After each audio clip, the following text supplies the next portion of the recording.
So just a few days ago, I managed to beat the Elden Ring DLC. Yeah! And I wanted to make a video about it, like way earlier, but stuff kept getting in the way, but now I finally have time to make a video on the Elden Ring Shadow of the Erdtree DLC. I just wanted to give my 2 cents, I wanted to throw my hat into the ring and give my opinion about what I think about the Elden Ring DLC. So, being in New Zealand, we were one of the first countries to get the Elden Ring DLC, except for freaking console players who got it at 12 midnight. I had to wait till 10 in the morning. It was a big inconvenience, but I pre-ordered that shit, so I played it immediately as soon as it came out, and goddamn, there's a lot of good to be said about this. And there's also a few bad bits that we'll get onto later, but honestly, I just want to get into this review. I just want to tell you guys what I think about each different part of the game, and yeah, let's get into that.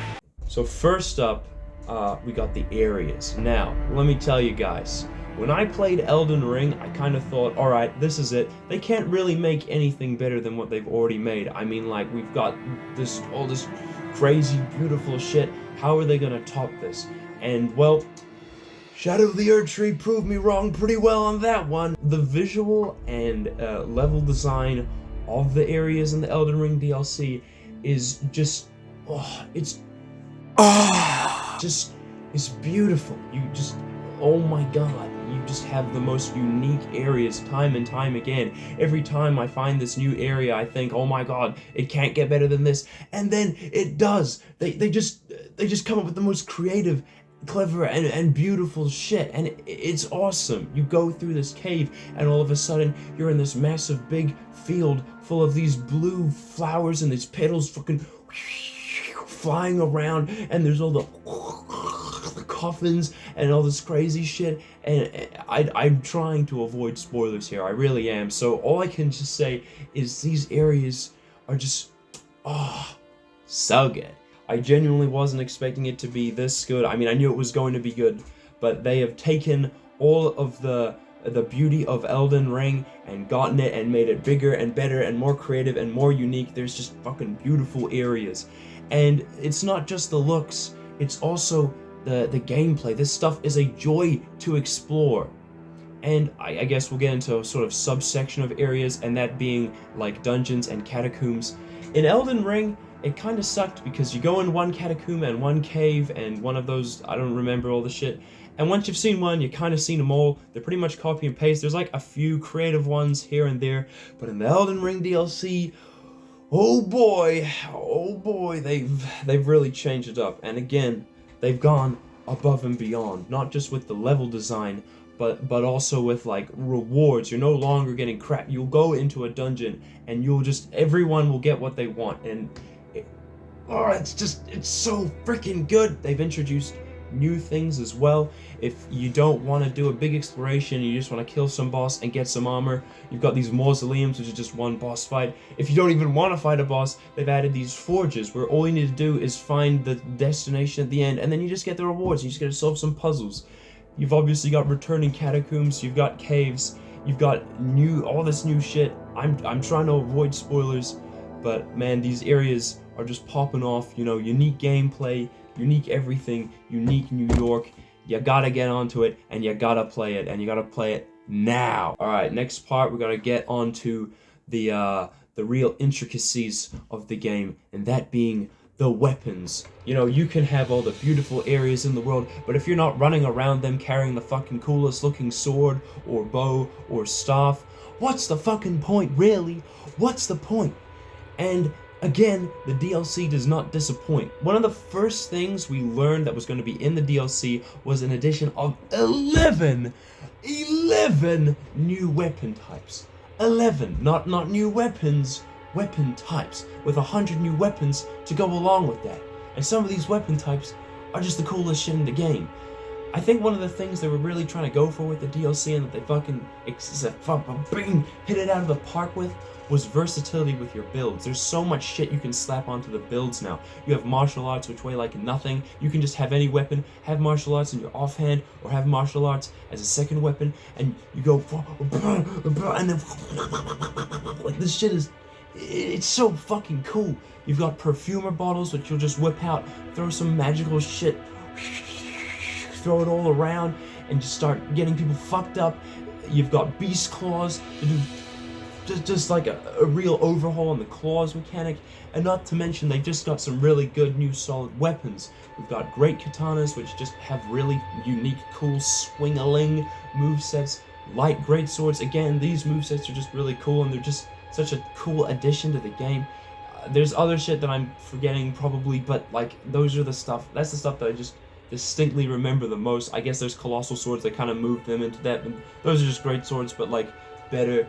But man, and the new weapons are truly excellent. Some of these new Ash of Wars are just, they're just so good. It's just so fun to play around with. You'll be running around, you'll pick up some new weapon, give it a few swings, and you'll be addicted. I'm telling you, the weapons, again, so beautiful, beautiful. Now you can have the best weapons, you can have the best areas, but what Souls games really come down to is bosses and difficulty. And if they don't have either of them, then what's the point? And I'm telling you, Elden Ring, Shadow of the Erdtree will kick your ass if you let it. If you let it. There's ways around it, but I'm trying to keep this as spoiler-free as possible. But anyway, what we're really here for, at the end of the day, are the bosses. Are the bosses really that good? Short answer, most of them. But we're talking about the good parts now, we're talking about the bad parts later. So the good bosses are fucking great. I love them. I love like all of the bosses that aren't considered trash by the community. They're just so fucking fun. You can learn all of their moves, and it's just so intuitive. And even though it's really difficult, I just had a really fun time learning everything. Everything's like really well telegraphed. Everything's awesome. The boss design, some of these bosses just have really cool, clever designs that I never thought I'd see. The final boss is fucking crazy and insane, and again, I'm not gonna spoil it, and you probably already have been spoiled because no one can go a second on the internet without seeing what the final boss of the DLC is. But if you haven't been spoiled, just know this shit gets crazy. Both gameplay, both the lore, it's just insane. It really is insane. Overall, on the good sides of the DLC, it really is just incredible what they've managed to do. Miyazaki said the DLC was about 30 hours long, but in actuality, it's like almost half the size of the base game. There is so much to explore. There is shit I am still finding now, and I'm telling you, I've basically been playing this game non-stop for the past week, and I'm still finding new stuff. There is just, the world has been packed, jam-packed, filled with just all this cool shit, and it gives you motivation to explore because you know you're not gonna find some useless, boring cave. You're gonna find a cave that's got cool shit in it. That's awesome. One of the big turnoffs for Elden Ring exploration for me was the pretty lackluster copy and paste caves and catacombs and all that with mid-tier rewards. But the Elden Ring DLC, it just makes you want to explore. You'll see some cool shit in the distance that looks fucking incredible, and you just want to go over there. You'll probably see like those little ghosts, the little spirits of other players carrying some fucking crazy ass weapon. It makes me want to go and find that shit. The bosses are so difficult, they make you want to explore the world to find the overpowered stuff that you can find to just counteract them. It's so good. But now we have to talk about the bad parts of the DLC. Now, as much as I'd love to say that Shadow of the Erdtree is the perfect DLC, it isn't. There are definitely very noticeable flaws, which is unfortunate, because I was really hoping to be like, yeah, this DLC is pretty much the perfect version of Elden Ring, and unfortunately, in my eyes, it isn't. There's a lot of people that are complaining about completely arbitrary things. The difficulty has been a very big complaint for a lot of people, and to that I say, get good, do the new mechanic that makes it easier. You're just bad, level up more. Seriously, the difficulty is not a downside in this game. Anyone saying that to you is a liar. This game should definitely not have mixed reviews on Steam because it's getting review bombed for it being too hard. Womp womp. I can't play the DLC I spent $70 on. Get good. That's what I have to say to that. But there are some very genuine complaints within the DLC. This is a very specific complaint, because I'm not the kind of person who likes to item craft, but I know there are people out there who do like to craft items. But for the people who don't like item crafting, You probably know what I'm going to talk about, and that is cookbooks. It feels like every single purple on the ground is a cookbook. You go somewhere, get a cookbook. There's a fort. There's like a castle, and it has a really cool boss. They give you an awesome ash of ore. You climb up the ladder, and there's this chest, and it's like, whoa! I already got an awesome ash of ore. There better be something good in this chest. Have a wild guess. It's another cookbook. They just put cookbooks everywhere. A cookbook for you, a cookbook for you. If you like item crafting, then holy shit, you're gonna go crazy for this DLC. This DLC is gonna be the best thing in the world. But if you're like me and don't item craft at all, then this shit is just like ridiculous. Hey editor, onebadmushroom here. I just wanted to change up what I said in this little bit. I complained about the NPCs for quite a while, and I want to keep this brief because the video is already turning out to be pretty long. NPCs, I didn't really like them too much, but I think there is more value to be found within them, so I'm not gonna complain about them in this review. I think what is more warranted to be complained is the completely broken state of the lightning perfumer bottle. Its ash of war is capable of dealing 14,000 damage in seconds, completely unbuffed. It is absolutely broken, and it's still in the game as of current. That sucks. And also, some of the bosses that aren't as good as the ones I talked about, they really do suck. There's not really much else to say. Goodbye. And now finally, the biggest problem I have with the DLC, and this is gonna sound kind of dumb because it was a big part of Elden Ring. Most of the map, the average player is not gonna find. And that's just because the map is huge and giant and incredible, but so much of the map is locked behind the most hidden, like tiny fucking needle hole sized bottleneck of all time. And it's not just a one-time thing. There are so many times where an entire region of the map is locked behind a fucking illusory wall in an already hidden location. There's an entire section that contains one of the best, like, sub-areas of the game, which requires you to find this, like, one specific emote and then go and do it in a specific place.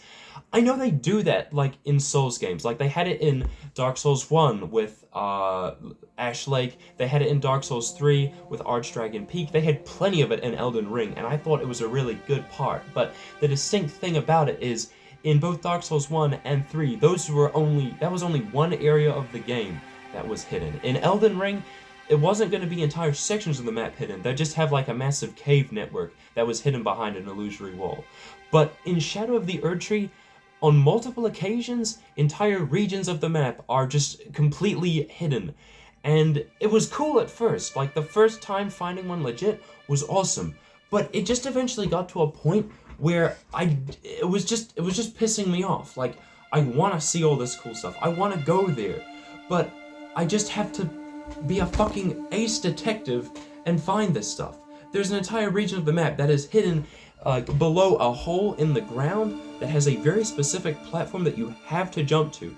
And the first time I went there, I thought, oh, that's an unsurvivable fall, because on the ledge where you jump off, it's just covered in bloodstains and messages that say something like, no jumping ahead, because you just wouldn't be able to tell that you can get down there legit. And then you go down there, and it is just a massive section of the map just blocked off from a jump that looks impossible. And it really just, it was, again, like I said, it's cool at first, and I'm not even saying it's necessarily a bad thing, but just to the extent and level that they did it, it was too much. Like, I'm gonna come out, it was too much. The game was too hidden. It almost feels like it's required to have a guide. And I know community is a big part of Souls games, but it just kind of fucking sucked, man. Like, just make it a little bit more clear.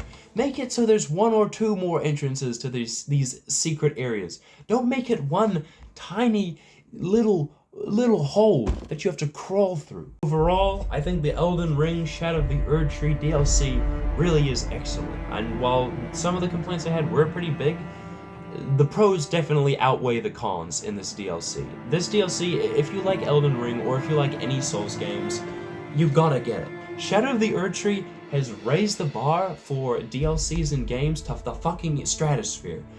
EA is going down. Like, they cannot keep up with this level of competitiveness. And even though it might not be eligible, I feel like if it was eligible, this game has got Game of the Year in the bag. I don't think anything is going to come close to how good this DLC was and has been. Alright, that's kind of the end of the review. I give Shadow of the Erdtree like a 9.5 out of 10 or something like that. I don't know. Probably like a 9 out of 10. Maybe like an 8. Yeah, 9 out of 10. We're going 9 out of 10. It's not quite 10 out of 10. There's a few problems for me. That's it. Ding-a-ling.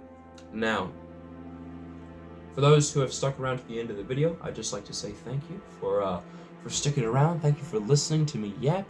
And yeah, more videos will be coming in the future. I'm currently working on the 99 Faith Only Dark Souls. Sorry this took a while to come out. It's just because I've been very preoccupied by Shadow of the Erdtree. Like I said, the game has basically been my life for the past week. I've got a lot of ideas for new videos. I would like to start making some more long-form content as opposed to the really hyper-edited short-form content, but I'm having a big problem with OBS that I'm probably going to need to upgrade my GPU to fix, so it might be a while before some of those come out, but just know I've got some really good ideas. I like making... I enjoyed making this video. I hope you enjoyed watching this video, yeah. Thanks for listening to me, and we'll see you in the next one. Make sure to subscribe, and bye.